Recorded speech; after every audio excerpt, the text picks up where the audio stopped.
LLC. He is a longtime entrepreneur. Before taking a deep dive into Bitcoin and blockchain infrastructure, he was an award-winning business development and sales professional. Over the past year and a half, Shanon has worked on development of a global directory of cryptocurrency mining operations that host hardware for other clients. Shanon is experienced in building high-performing teams, creating productive sales strategies, and seizing market opportunities.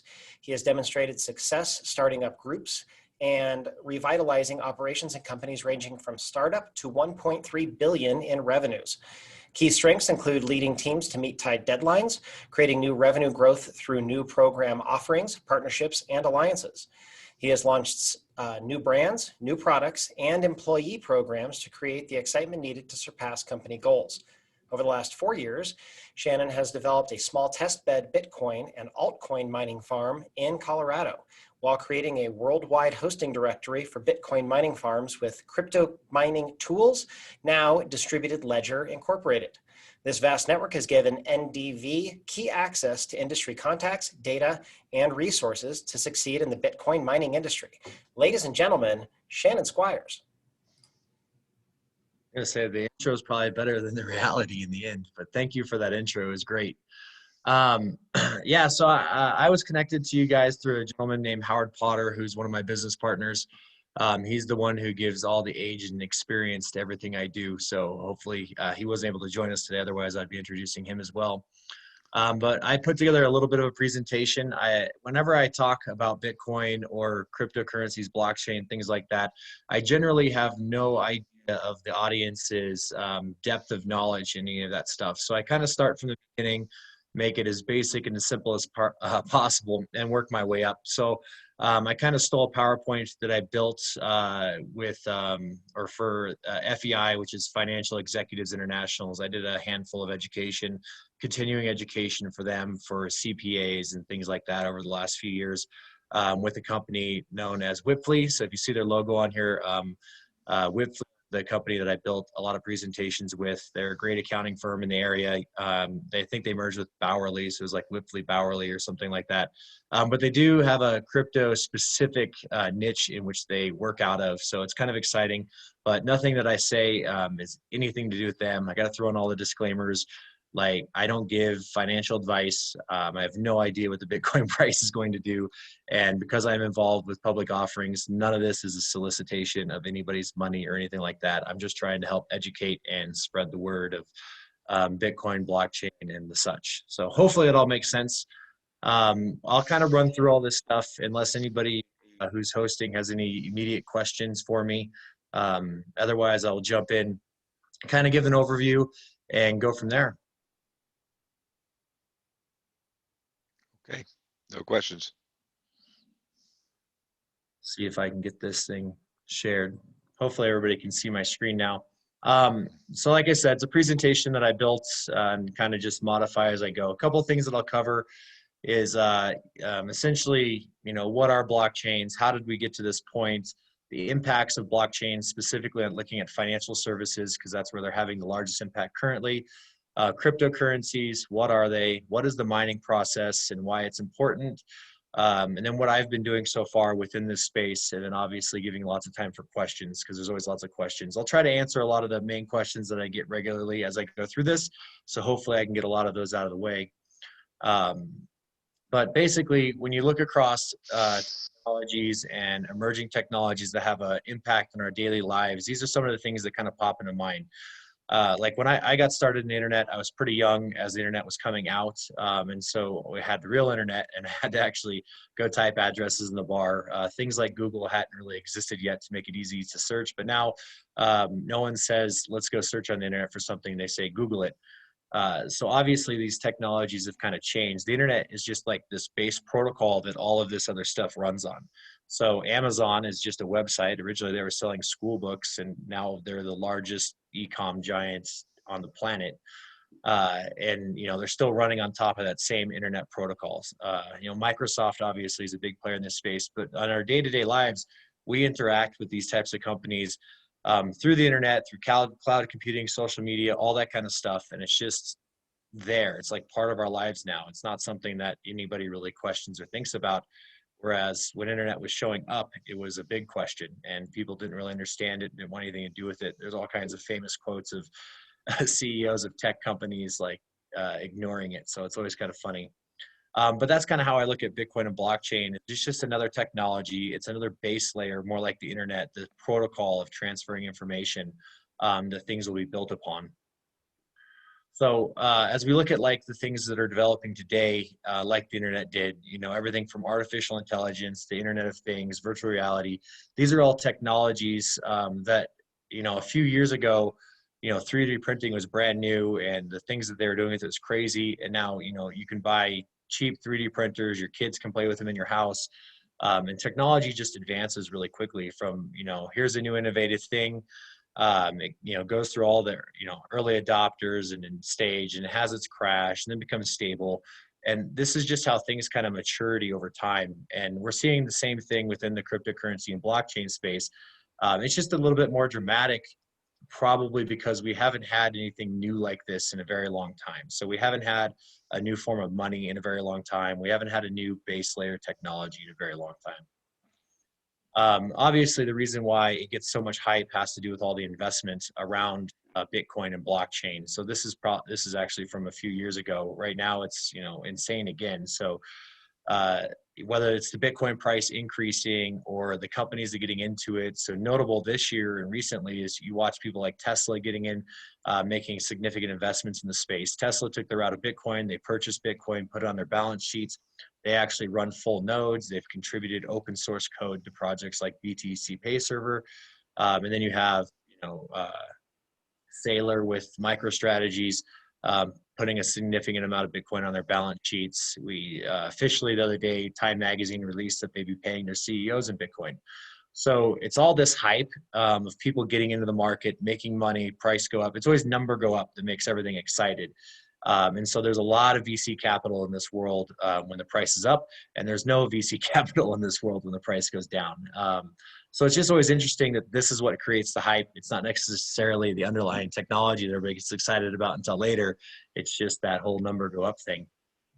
So as we talk about this, I tend to focus primarily on Bitcoin, and we can get into the philosophical reasons for that down the road. But let's start with like, what is Bitcoin? Bitcoin was designed as a peer-to-peer cash.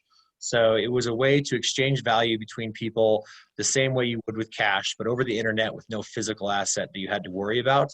And with that in a decentralized nature. So you're no longer trusting on central banks or central authorities to do these transactions. It's very much like if I hand you a $100 bill, you have that $100 bill and I don't.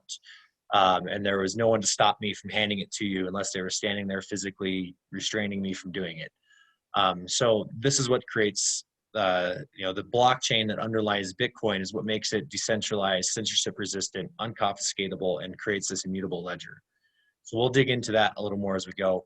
But so the Bitcoin, like the blockchain that is underneath it is a protocol of how to make transactions. So this came about invented by a guy in 2009. He goes by the pseudonym or fake name of Satoshi Nakamoto. We don't know if it's a person. We don't know if it's a group of people. No idea. He stayed anonymous and then disappeared from the scene. Hasn't contributed to Bitcoin in a very long time. And so from there, he came up with this idea of using cryptographic hash functions and a proof of work algorithm to make this blockchain immutable and move forward so that people could trust that the blockchain was correct without having to trust the actors on the other side. If you guys want to dig into that whole trust relationship, basically he solved the problem of the Byzantines generals problem, which is just how do I send a message to someone and know that it gets there and that it wasn't corrupted or changed or altered along the way. You can always dig into that and learn a little bit more about it. But the thing that Bitcoin is not, so it's all this great technology, it's this base layer. Bitcoin is not a stock. You do not own, if you own a piece of Bitcoin, you have a piece of Bitcoin it's a number on a ledger. It's not a stock, it's not an investment, it's not a quick get rich quick scheme. It's not a tool for the dark web and, you know, drug dealers and money launderers. It just so happens, you know, criminals take advantage of emerging technology that gives them advantages before everybody else. It's the same as like the automobile. People that were robbing banks and running moonshine were quicker to adopt the automobile than police forces and things like that. So criminals just try to jump ahead of everybody. So when you think about Bitcoin, think of it as this like sovereign currency on this base layer technology, not as like an investment or get rich quick thing. Even though a number goes up is what makes it popular, that's not what it necessarily is.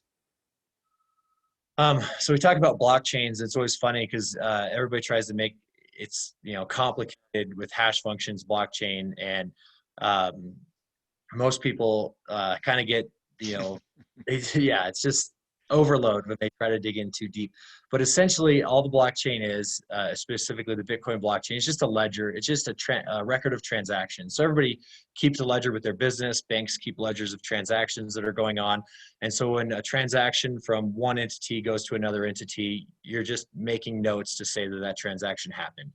In order to do that in a decentralized way where everybody can verify this open public ledger, that's where the blockchain came in so that we could remove that centralized authority of banks and governments from it.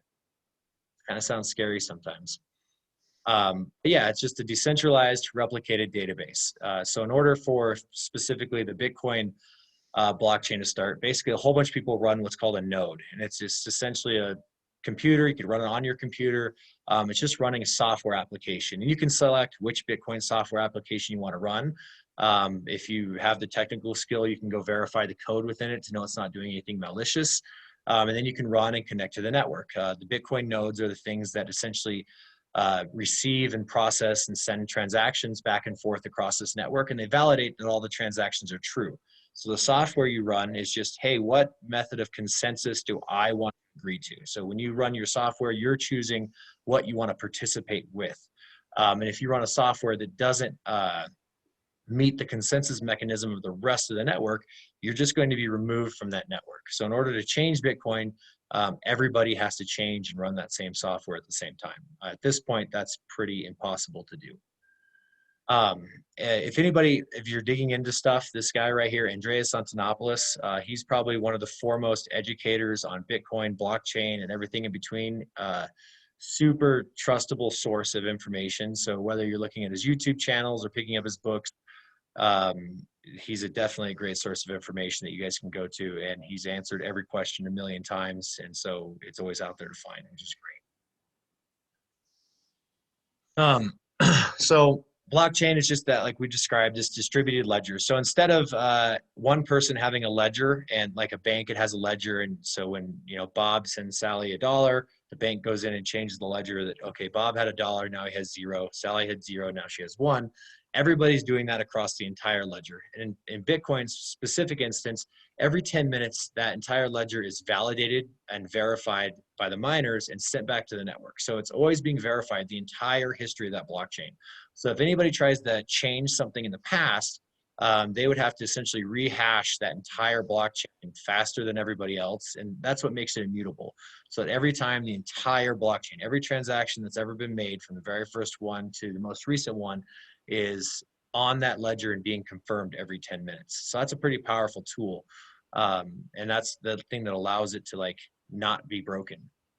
So when we talk about digital assets, a lot of people currently, we talk about them as digital currencies or cryptocurrencies. So Bitcoin would be considered a cryptocurrency because it's like that exchange of value mechanism. And all it does is represents the numbers on that particular ledger you're using it with.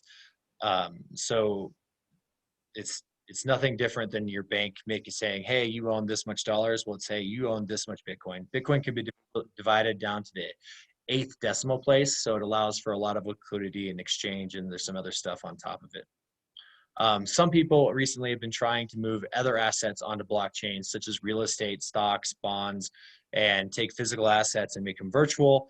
It's a really messy process because just because you have a virtual digital signature doesn't mean someone can't burn down the house. Or if you lose your digital signature access to it, there's no way to recover it. So there's a big discovery process going on right now. It'll be interesting to see how it all ends in the end.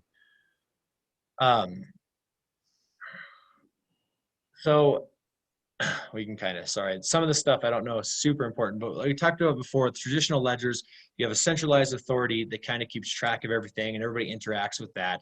So each bank has their own individual ledger, and then They interact with other banks' ledgers, and they, move things back and forth. It's actually more cumbersome than a lot of people think.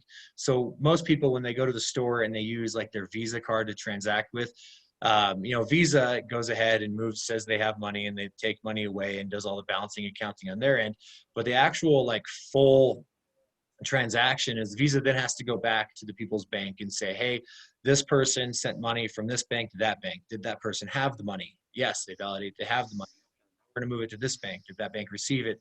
And go through that entire process. So it takes a while, several days in some instances, even to weeks, depending on the transactions that are going on, in order for transaction to be what's considered final. When you're dealing with the Bitcoin blockchain, finality is reached in 10 minutes. But because we don't have that intermediary of Visa just, kind of backing the whole thing and saying, we'll take care of it, that 10 minutes can seem like it's a long time for a lot of people. So when we look at the distributed ledger, everybody on the ledger has to agree that all those transactions were valid. So this is that thing that takes 10 minutes is the miners go through the process of processing the transaction, sending it out to the network. It gets propagated to the network. And you can see very quickly as you get confirmation that it's been validated. And then it's up to you to decide, okay, this is final. I can move on. I don't have to worry about it. But this minimalizes trust. So if you're receiving money from someone, I can just, go look at the blockchains and look at his account. Yep, it had that money. Yes, it's been propagated to the network. Yes, a miner has validated it. I can move on. I know this transaction's final. Very much like handing someone cash. It doesn't get reversed, and there's no Visa to reverse that transaction. So that process of everybody agreeing is consensus. And as I talked about before, if people run their own nodes and run their own hardware, that allows them to participate and decide what things they're going to consider true and consider false. So within that, we have this central rule set that everybody kind of agrees to, and it's very hard to change. So we try to think about like what entities actually need this decentralized process. And we think about banks and we think about decentralizing currencies. Banks don't necessarily want to be decentralized. They want that control, right? That's their benefit, is that they're the custodian of your money. If they want to close your account because they don't like you, they can do that. So they don't want to be decentralized. They want to be able to control that. They want to be able to hold your money and invest it as long as possible. They don't want to lose control of those things. We talk about companies, it's the same type of thing. Is like some things you might want to have decentralized, like maybe some record keeping, medical records. But whenever you decentralize something, it becomes really cumbersome.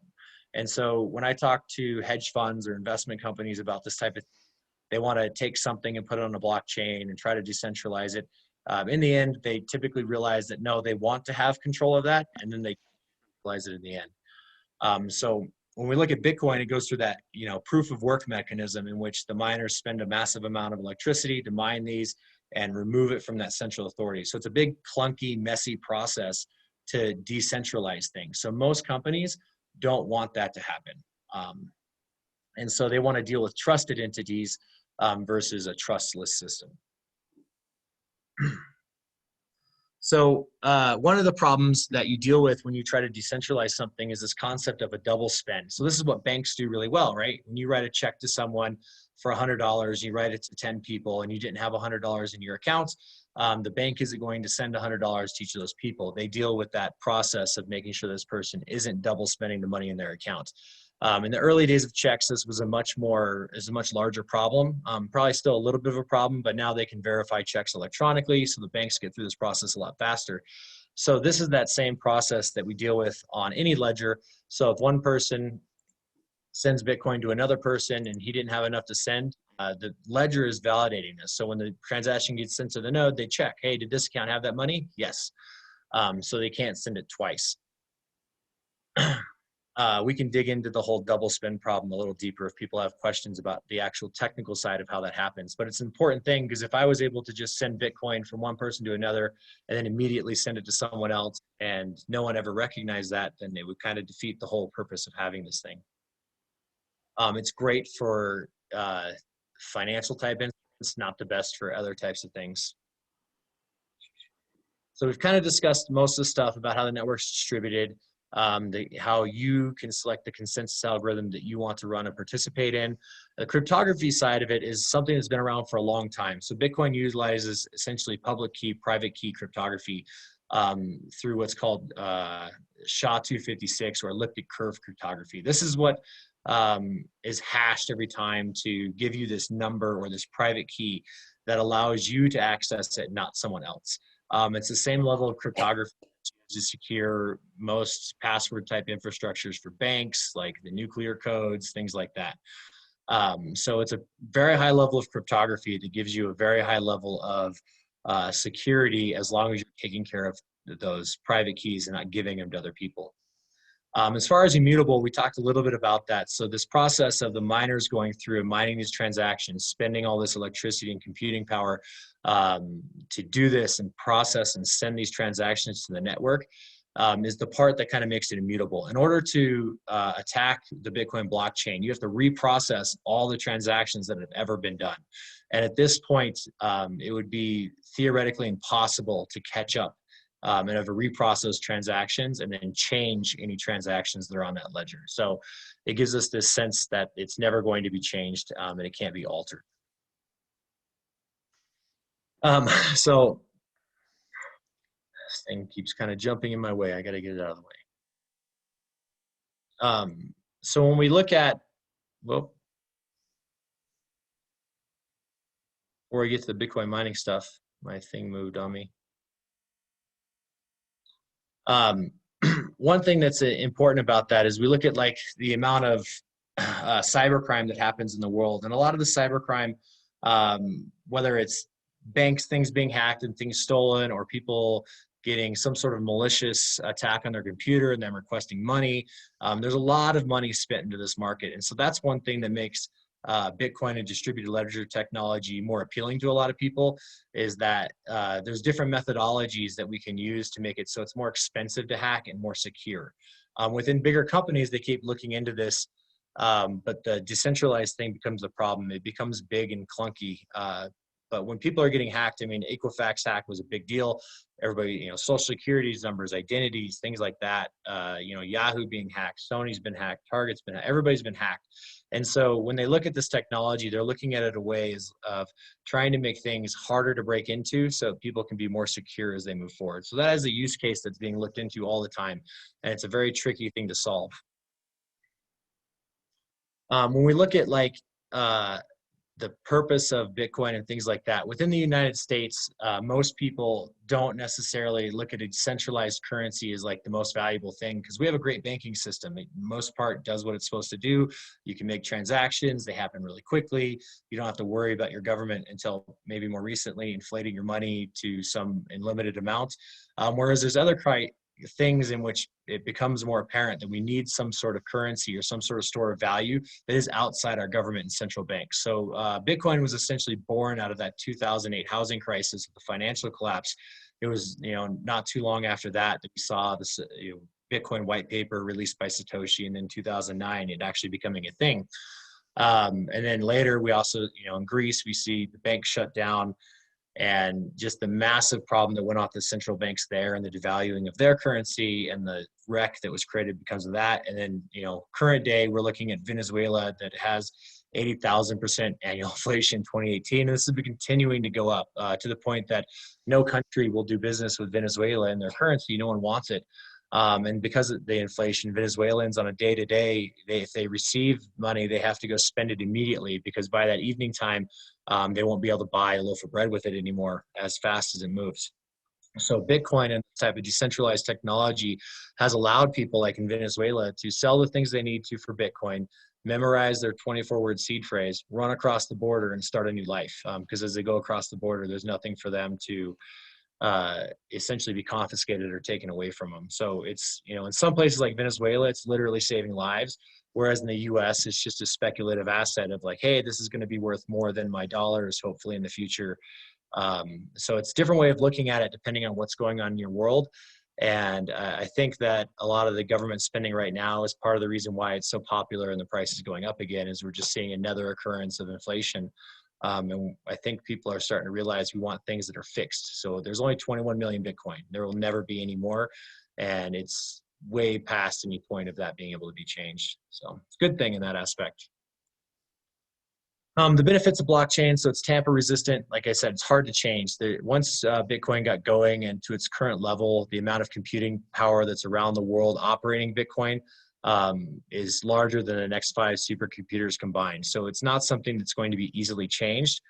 You try to change the code, you typically get rejected from the network unless every single person decides to change the code with you, which is at this point spread across the entire world. That's like trying to get China, the US, Russia, Japan, and ISIS all to agree on the same thing. It's just not going to happen. So you get this increased trust and security because you know that if you hold your private keys, you hold your Bitcoin, and short of someone prying those 24 words out of you with a gun or something, they can't be confiscated, it can't be taken from you. No one can go to your bank and remove all your denomination above $100,000 or anything like that. It's yours. But that also comes with a great amount of responsibility. If you lose those private keys, you lost it. Just like dropping a bar of gold on the ground somewhere and walking away, you're never getting it back. In general, it has lower transaction fees to operate in this aspect because you're not paying centralized authorities some percentage of your transaction. The Bitcoin blockchain, obviously you pay miners transaction fees, they get a reward. And right now the transaction fees kind of look high because it's really popular, but there are second layer solutions to this, such as the Lightning Network. Even other blockchains like Ethereum, when they get popular, the price for those transactions runs up significantly, making it less useful from that standpoint. So there are solutions to this currently, and eventually they'll be more mainstream so people don't have to worry about the price to transact on the network. But at least you know that the transaction fees are going directly to the person processing it, and not these giant infrastructures of visas and central banks. So as far as like total settlement time, we discussed that a little bit earlier. Like an actual payment settlement that happens specifically internationally can take multiple days. Whereas with something like Bitcoin, I can have full finality and payable settlement in 10 minutes. So it's a pretty crazy thing if you know much about the SWIFT system and how international bank transfers happen.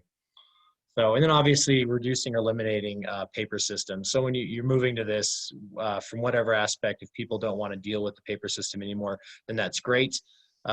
There's some people that still want to deal within that system, and then you can stay with it. You don't have to move over.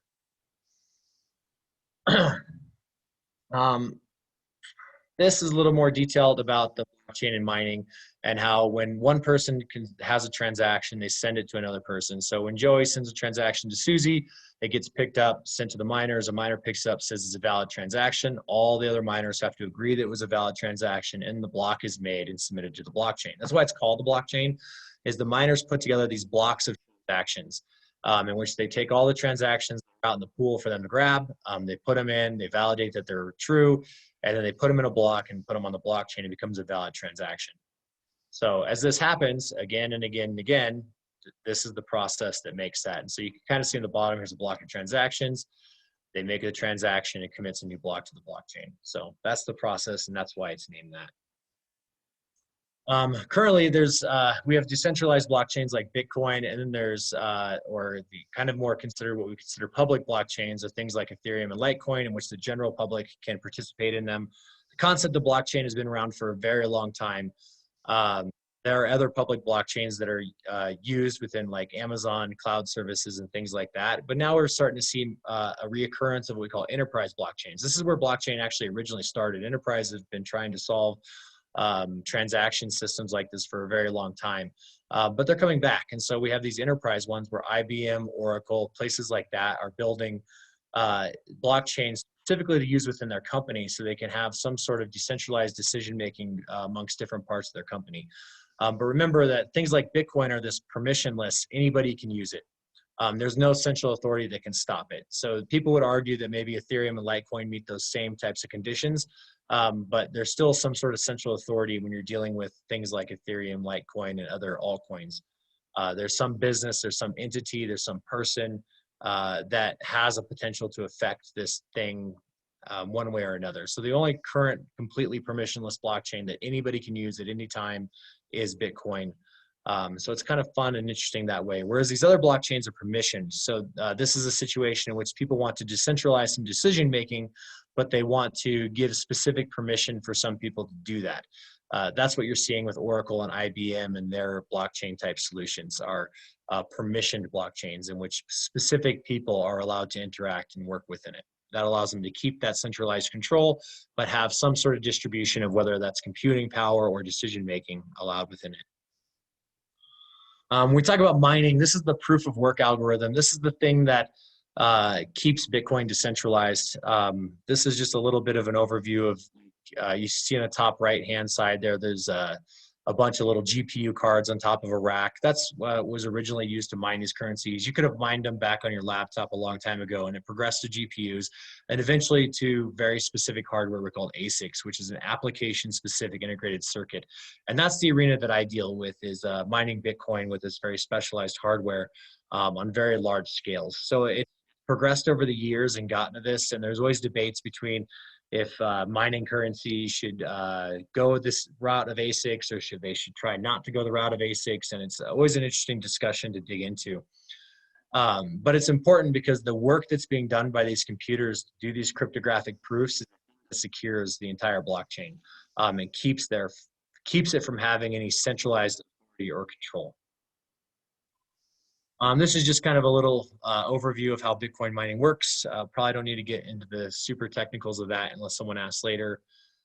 Just about everybody is trying to do something within Bitcoin and blockchain, and there's a new startup every single day. There's a new company doing something, and it's just crazy. And it's been this way since 2016, 2017, and it just continues to get crazier as we go. Some of the theories that people put out there is we have like this blockchain 1.0, which is like cryptocurrency, payments, remittance, potentially stock trading, smart contracts. This is where we saw blockchain in like 2017. And since then, people have been trying to get to this concept of blockchain 2.0. So actually using decentralized products, like you guys were talking earlier, like a decentralized internet type thing, or identity management, complex smart contracts, and then moving into potentially putting more like liquidating physical assets within the blockchain, decentralized management of governments or DAOs. These type of things have been tried before, but they all pretty much fail, get hacked and destroyed pretty quick. So there's always a lot of ideas that are going on out there. We're still very much in this blockchain 1.0 space right now, and everybody's trying to create this 2.0 or this 3.0 space and get to that next step and see if this tool of blockchain that's been successful with Bitcoin can be successful in other applications. Just think about like decentralized as eliminating the middleman. I think a lot of this I'd rather talk about as we go through asking questions. So I pulled up one of the bigger things here, not necessarily the one I sent you guys. So I think from this point, I think it'd be great to if I can stop sharing my screen and actually ask questions from people. Let me figure out. All right. Stop sharing so I can see everybody. There we And wave your hand to ask a question, number one. Number two, just so I thought this was going to be a popular subject with a lot of detail and all. What we're going to do is we're going to end the meeting at 1 o'clock. So those who want to leave can leave. And we'll end the meeting as we usually do, but then we will continue on as long as for another half hour if necessary. I booked a longer time to get as many questions answered as possible. So in about 2 minutes or so, 3 minutes, we'll end the meeting, and then we'll start again. We'll continue on with questions answered. Okay, so I did have one in chat. All right, from. Was it Steve Kinski? You had a question? Go ahead. Yeah, my question. Steve Kinski. Yeah, my question to you, Shannon. Great presentation, by the way. Thank you. Is what I mean? I guess I envision, say, a transaction taking place that would involve, Bitcoin then being moved from one party to another, and with credit cards, I learned something many, many years ago, that one of the nice features about a credit card is that if you, and maybe once every couple of years, I dispute a transaction, I don't get satisfactory results from the product or something that was promised. Is there recourse within Bitcoin? Is this a good question even? I'm not sure I understand it well enough, but and it's something that a lot of people bring up, is that within centralized systems, there is recourse. Within Bitcoin, there's no recourse. as far as like, other than you telling the person, hey, you did a horrible job, I want my money back. And if they don't give you your money back, you're kind of screwed because you already sent the Bitcoin, which is the nicest way to say it. And so the deal is if you end up working with a bad actor within the Bitcoin space, basically you just tell everybody else they were a bad actor. Very much like a Google review of, so you want to do a little bit, before you make a large transaction, you want to do a little bit of homework on the person to make sure that you get what that they, in general, they give the type of thing you expect. So most people, when they're making Bitcoin transactions, are going to be more mindful because it's final. But then if you do have a bad situation, and I've dealt with this before, specifically in the mining space, I buy a lot of hardware from China because it's the only place that it exists. And if someone was a bad actor and they ordered a bunch of mining hardware and it never got shipped or it came broken or something like that, I simply tell everybody else. I'm like, hey, this person, he did this, you sent me this product, it didn't work, and then he refused to make it good. And then everybody else knows, hey, that person's a bad actor in this space, and everybody stops using them.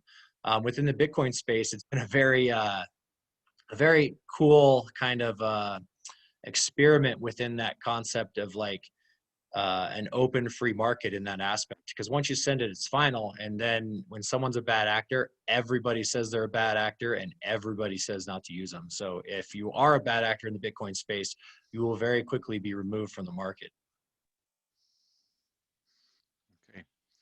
I just have a comment from Wayne Williamson. Wayne, go ahead.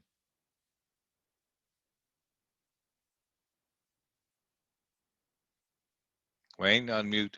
Yeah, no, I was clicking the wrong button. Yeah, I asked my question in the chat. A group of us are looking to mine Bitcoin using stranded natural gas as the power source, and we're looking. We'll have about a megawatt of power, and we've never done it before. We've just done a lot of reading, and so what? Shannon, what are the risks, or what kind of suggestions can you give us to be aware of to do this properly? Because it's a fairly large investment, particularly with the software, or I'm sorry, with the hardware, and also our costs to generate the power still are pretty great because of the generators we have to buy or lease to convert the gas to power. Yeah, so this is something I actually do and have been doing since 2017. There's a bunch of companies that are starting to do it on larger scales as well. And it's interesting because the first things everybody thinks about is like the hardware side and the Bitcoin mining side. And the first thing they should be thinking about is the land lease, the natural gas, the mineral contracts, all the stuff to do with power production, especially like I'm in Colorado. Depending on what county you're in, you have to get different special use permits. You have to make sure you're applying with whatever air quality permits are in the area. So natural gas, obviously, even though it's better than coal, it still does have CO2 emissions. So in Colorado, we don't use it's not the EPA, it's some other subsidiary that you have to get permitting from. So there is a lot of permitting you have to go through in order to do that. Specifically in Colorado, it's different in North Dakota, Texas, New Mexico, Wyoming. I've even done the same thing up in Alberta, Canada. So one is all the permitting, the minerals around it, the power generation stuff, and the land leases. And once you got all that squared away, then we get over to the mining side. And so there's a lot of manufacturers of essentially these data containers that are Bitcoin mining farms, which essentially is like the most stripped down, cheap version of a data center you can get. It's put power to one side, it comes out, you plug in a bunch of miners. It's not the most super complicated thing. Just make sure you got a good electrician if you don't necessarily trust the people who put it together or you're building it yourself. If you're doing a megawatts, you should be below 1,000 miners for sure. So the networking stuff isn't too complex. Right now, mining hardware is essentially non-existent. So those ASICs I talked about, produced by several companies, whether it's MicroBT, Bitmain, InnoSilicon, Canon. There's a bunch of companies that manufacture these, but the chips all come from TSMC and Samsung. And just like Ford has stopped production of trucks because they can't get chips, a lot of these companies cannot produce new miners right now. So there's a very limited supply, and because of that, the prices are ridiculous. A miner that I could have bought 4 months ago for $2,000 is now $8,000 to $10,000 to $14,000. So realize that when the Bitcoin price goes up, all the mining hardware gets more expensive. And that goes the same for GPU mining, all the altcoins. So people think it's all exciting, but right now you can't find, like I have a kid who we're trying to build him a computer to play video games on, and we can't find a graphics card. I have good thing I have friends in the mining industry. I can just call them and go get one. But they're just all bought up because when the price is high, people grab the hardware and they jump in head first. Obviously, the number one expense when you're doing that is your electrical cost, so your cost to generate power. When you're doing it off of stranded gas, so when people talk about stranded gas, sometimes this is people don't always use the terms the same way. And stranded gas is essentially a well or a network of wells that are not connected to a pipeline that can be sent to a processing or transfer station. There's like thousands of stranded gas wells in Colorado. They were originally drilled for oil. There's a bunch of gas, not so much oil, and so they just left them and moved on. Most of them are capping liabilities. So it's an interesting game to get through. So one, make sure you're not overpaying for hardware. Realize you're probably not getting ASIC hardware this year unless you have $1 million of capital and you're paying 3 times the price for the hardware. So that's the biggest tricky part right now. But otherwise, it's fun. It is expensive, a huge capital expense to get up front. The process of actually mining itself is not too complicated. You're going to be pool mining, so make sure you've done your homework on your pools. If you haven't, I'm a huge fan of Slush Pool. I get nothing from them from telling anybody that. They just are a pretty good actor in the space. So hopefully that answers your question on a couple of things. If you want to talk in more specifically about mining Bitcoin and natural gas, always feel free to reach out. I spend a lot of time talking about that and can connect you to different people who are actively doing it in the space as well. Great. Okay, Can I get your contact info from Dan? Yeah, okay. And could I, one follow-up question. We have the stranded gas in our group, and there are no additional permits or land use permits needed if you already have a well ready to produce, but you're not producing it because of natural gas prices. Is that correct? Yeah. It depends on county. Like the last one I did in Colorado was up in Morgan County, and we had to go through a process of submitting a special use permit, even though we had purchased and owned the well, the whole 9 yards. And there, the conversation was more interesting because ours is a bit bigger scale, and the power generators were there because they were worried about us generating electricity and not buying it from them, and making sure that we weren't going to be selling the electricity that we're generating to local farmers or other people. So it just kind of, you just got to make sure that you're paying attention to the county you're in and if they have any special rules for you. Okay. Thanks a lot, With Shannon. that, let's close the meeting and then reopen with some more questions. Lori? Yes, Brian had to leave, so he asked me to close it. And thank you, Shannon, for the wonderful bunch of information that I find baffling, but I think most people appreciate it. So, I apologize. Sometimes it's like a fire hose trying to get a lot out there in one short period of time. yeah, I remember hearing about this some time ago from my son, and at the time my eyes glassed over and I didn't know what he was talking about, and I think I'm still there. But anyway, thank you again very much, and I hope you can stick around for some questions. All right, with that, we can all say together, Fletcher, are you going to put it on the screen? Or Well, I was. Somehow it's... We know the words, I think. Right? We know the words. Go ahead. Somehow not clicking through. Okay. Go ahead. We're proud to be an I'm pretty American. American citizen. God help me do my duty as such. Okay. Thanks, Lori. All right. So we'll continue on until Shannon gives up or we run out of time. But I have a question for you. So given the cost of the computer and the hardware, the cost of electricity to run these, how does a miner make money? Yeah, so depending on your cost of electricity that's your biggest operating expense size. So let's say, like for instance, the model of mining off stranded gas. If you get a generator that has a good enough heat rate and all that fun stuff, you can get below 3 cents per kilowatt hour on your electricity. If you have that type of price rate right now, it only costs you between $3,500 and $6,000 to mine a Bitcoin, and Bitcoin's for $60,000 a coin. So you can do the math in between. Obviously, things change when the Bitcoin price goes down. Let's say like 2018, it crashes back down to $3,000. if you don't have efficient enough hardware and a low enough energy cost, you might be one of the miners that have to shut off. And if you haven't paid for all of your whatever your capital expenditures are, that could be a big problem. So in 2018, that happened. I know mining farms of 80 megawatts plus that had to shut down because their power cost exceeded 5 cents. And that was their mistake for buying that power in the first place. Okay. Dan, you had a question on tax. Oh, Shannon.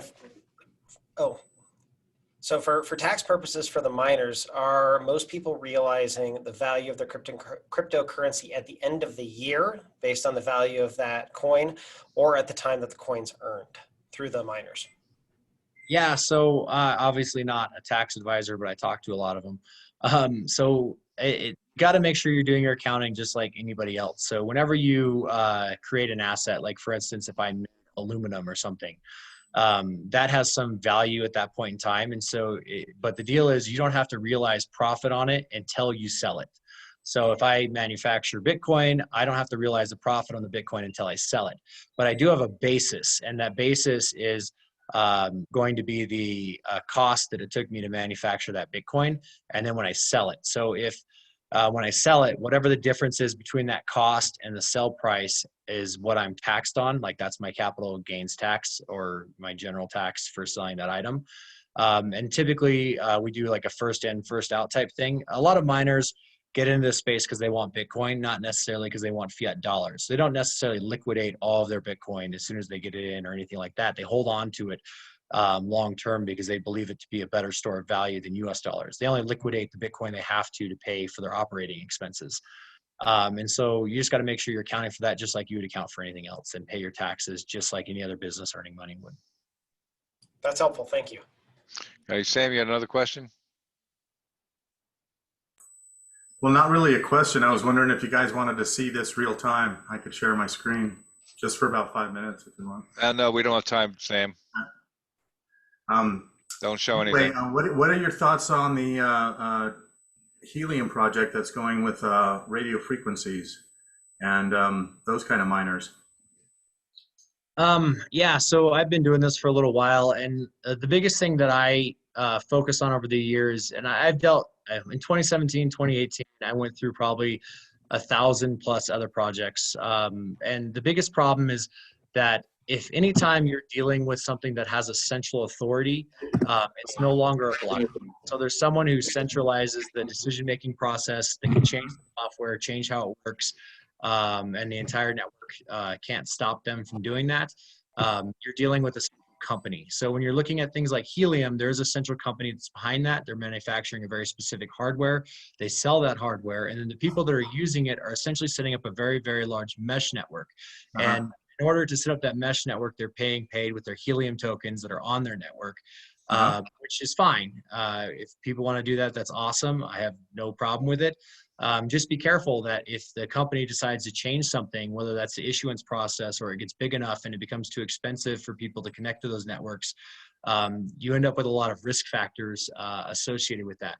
And this has happened. There's been a lot of distributed technologies. I mean, you look at like Sia coin, right? So Sia uses they essentially try to distribute storage throughout the internet, and they produced a and then Bitmain produced a miner, and they didn't like Bitmain's miner, so they produced a new one that had a specific hardware key within it. And if you didn't have a miner with that hardware key, all the rest of them got shut off.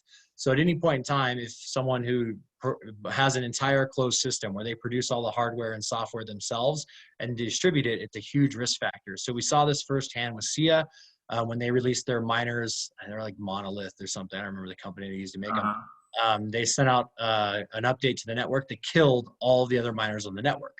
And so it was a big deal. They're still around because they're essentially a company, and they can still do their things, and they sell services and things like that. So whenever it's not truly decentralized, there's the risk of what is that central actor going to do.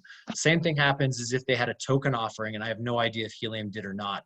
If they had a token offering in which to raise money for it. So examples of that are like XRP.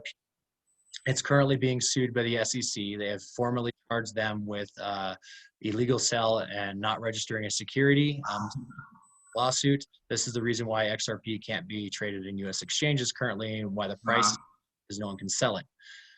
So anytime they did a token offering, if they did not do their full public offering, register with the SEC, the whole 9 yards, that's another problem. Sued by the SEC says shut everything down to finish this lawsuit.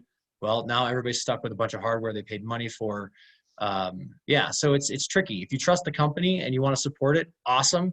If you don't trust the company, do your homework. Yeah, Okay. we're doing that with SafeMoon, actually. Okay, Dwight, you had a question? Yeah, I think on one of your slides, I saw something about how it was stated that criminal activity and money laundering, but what prevents a criminal from using Bitcoin to launder money? Nothing. Everybody can use Bitcoin. Nothing can stop anybody from using Bitcoin. It's only you and your choice of what you do with it if you want to be a criminal or not. So for instance, there was this thing called the Silk Road, ran for a long time, where they sold drugs and random stuff on the internet, what they call the dark web, behind a Tor. And normally most of the transactions were done with cash because cash is not traceable. The majority of all nefarious things are done in the US dollar because you can physically hand them this green dollar bill and no one knows what happens. Like there's some crazy statistics about the amount of cocaine on every dollar bill. It's ridiculous. So Bitcoin, no one can stop it. So you can make whatever transaction you want to make in it, but realize this is an open public ledger. Anybody at any time can go look up whatever the public key is and walk it back through all the transactions it's ever made. And at any point in time, if you decide to go to a central authority, such as an exchange, to go back to US dollars, that exchange now knows who you are. They know who that public key belonged to, and then they can give that to the feds, and the feds can go arrest you. This is how the Silk Road was taken down. So with Bitcoin, people need to realize that it's pseudo-anonymous, right? Just because you're hidden behind essentially what's an account number doesn't mean that account number can't be connected to who you are by really smart people who do these things. So it's both, yes, anybody can use it to do whatever they want as far as transacting value, but it doesn't necessarily mean that you can get away with doing something illegal.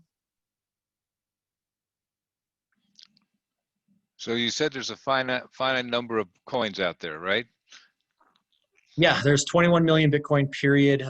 There's just over 18 million that are in circulation. So the rest of the Bitcoin will be mined over the next 130 years-ish via the miners. And the issuance of Bitcoin is like Bitcoin has a fixed amount, but the issuance of it is deflationary. So every 10 minutes when a miner finds the block, he's rewarded by the algorithm. Currently 6.25 Bitcoin. That started at 50. Every 4 years or every 210,000 blocks, that cut in half. So in 2022, we get cut in, not 2022, 2020, I don't even remember anymore. It gets cut in half again. So the issuance will be like 3.125 or something like that. And that's what keeps it from just all being dumped out onto the market immediately, so that we could incentivize building this massive network that currently exists. Anybody else questions? Did I catch everybody? Yeah, I have one. Back to the tax question, Shannon.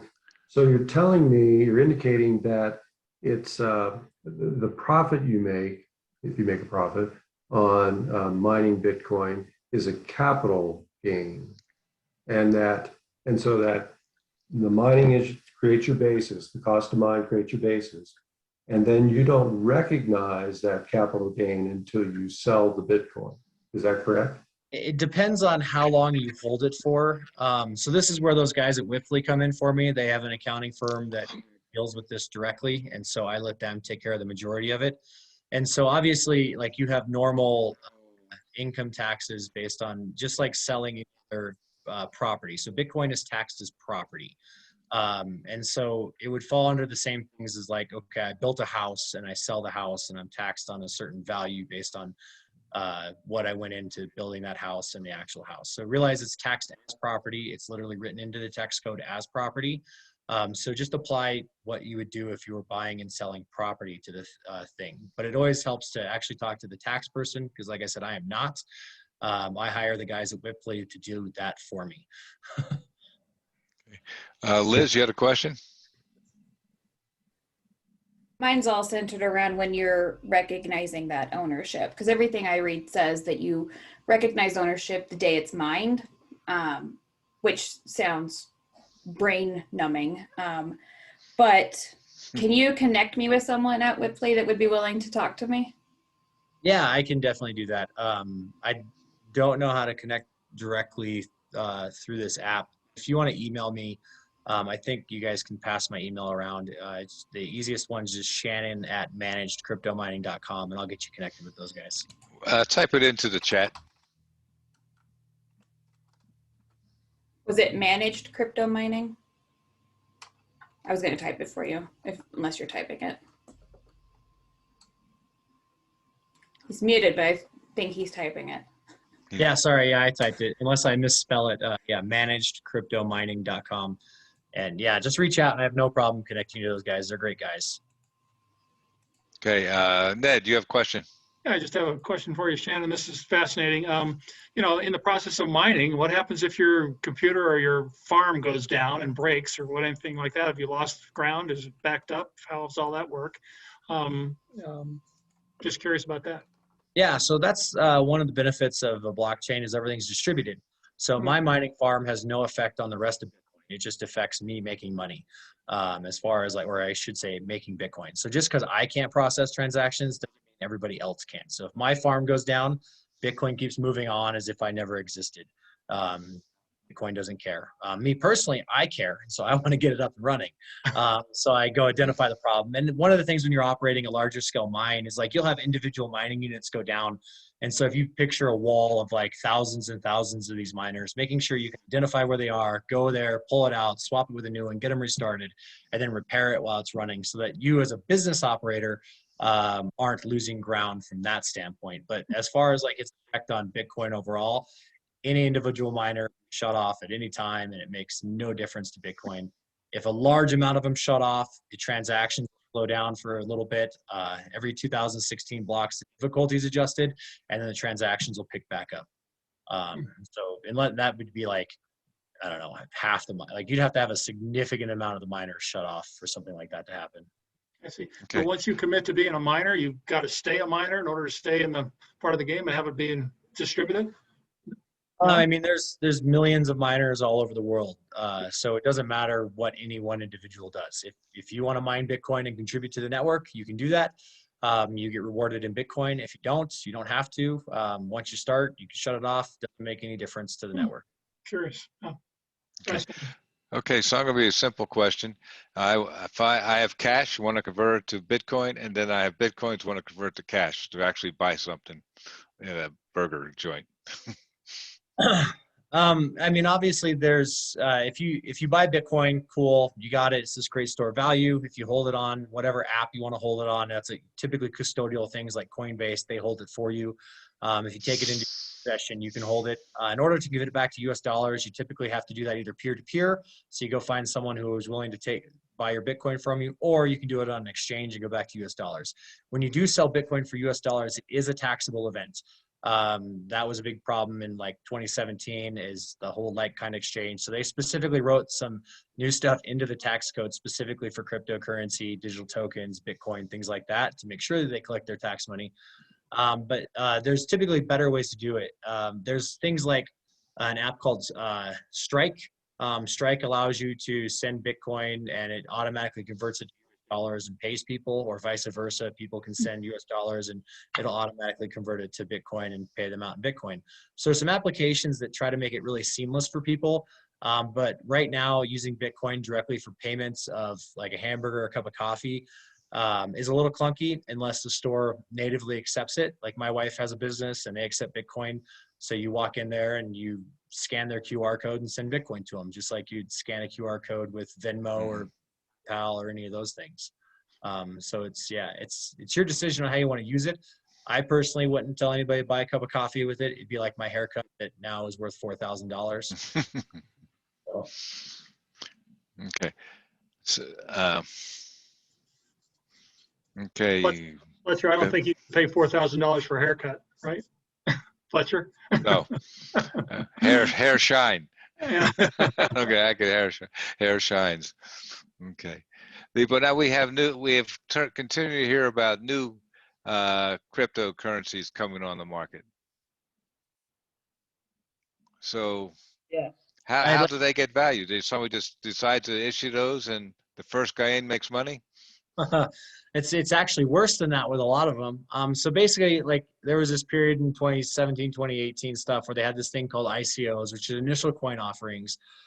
People essentially created ERC20 tokens on the Ethereum blockchain, in which they would sell those tokens for Ethereum, and then they would give them whatever random token they decided to make. They were just doing it for fundraising purposes. A lot of companies tried to later claim they were utility tokens, which most of them weren't. A lot of them got sued by the SEC. A lot of them got no action letters by the SEC. It was just a hodgepodge of stuff. The biggest thing that I, just like with the Helium project we mentioned, or Ethereum, or any project, is you're paying attention to, like, a token is not like a share of their stock. You have no ownership in their company. There is no recourse if that company does good or bad, or that goes up or down in value. And so for the majority of them, they're just minting these tokens in which to sell them and raise money, and you have no, like, it's just nothing. And that's a problem. Like 98+ of the tokens that were created in 2017 through these ICOs were flat out scams, and the rest of them were unregistered, unlicensed securities. People have since been going through the process of trying to, like, securitize offerings. We've had a few of them that were official. They did their full Reg A offering, registered the SEC like they were supposed to. But those are, like, I think there's like one. So it's kind of crazy when that goes there. So everybody needs to be careful. These things are unregulated from that standpoint, and the SEC has been clear that if you're doing this stuff, especially ones that are being produced by people in other countries, they can't go prosecute them if they're in China or South Korea or something like that. So someone makes a token, you go buy it for whatever speculative reason, or maybe you just like, hey, I like this project, I want to give these people money. Fine, go do that. But as far as, like, protection from that value changing, there's none. If they're exit scams, you're done. So, like, there's a project called BitConnect. BitConnect was in the top 6 cryptocurrencies on the market of their time. BitConnect was 100% a Ponzi scheme. They just literally disappeared overnight, took everybody's money and ran away. The people who were marketing for it weren't even part of the people who were scamming people. They just cool and talking about it, and they got sued too. So it's a mess. And so the biggest thing I can say is be careful. The reason that I feel safe with Bitcoin is because there's no central party, no central actor. It's the, actual decentralized thing. And so it's also now heavily regulated within the US and many other countries. So there's regulations specific for it. It's been declared property. We know how to tax it. It's in our tax law. We now have large public entities purchasing Bitcoin and putting it on their balance sheet. So it's a much different type of asset than all of these other tokens, regardless of how the tokens are made. Same with the NFTs and things like that. It's essentially like, if you want to support someone, sure, send them money by their token.